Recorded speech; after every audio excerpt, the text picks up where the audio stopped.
So do you suffer from FOBO? That's right, FOBO. Now you've heard of FOMO, FOMO as in fear of missing out.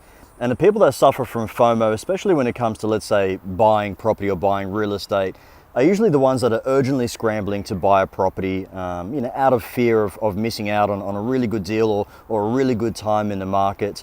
And there's not much focus on due diligence. They're really just out there urgently trying to buy something.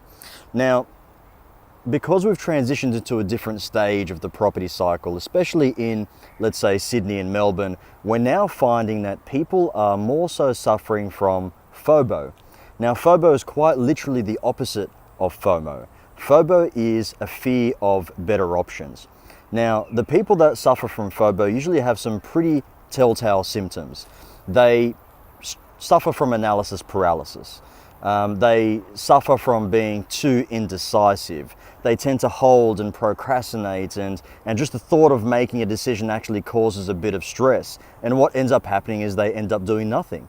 Now, the funny thing is, my most successful clients as investors are not the intelligent ones or not the analytical ones.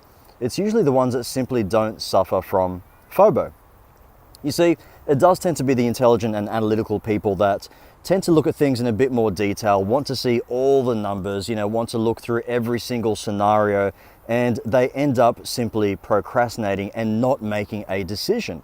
And then 10 years down the line, they obviously regret not having made a decision. And meanwhile, the people that simply made a decision and were decisive 10 years prior are in a much better position. Now, if you suffer from FOBO, there are some things that you can do. Okay, number one, do some due diligence. Number two, if you know that you suffer from FOBO and you know that you're procrastinating, set yourself a timeline or set yourself a time limit more so in terms of when you need to make a decision by. There's only so much due diligence that you can do. Set yourself a time limit, for example, 6 months. If you haven't made a decision in 6 months, then you should proceed with a certain scenario.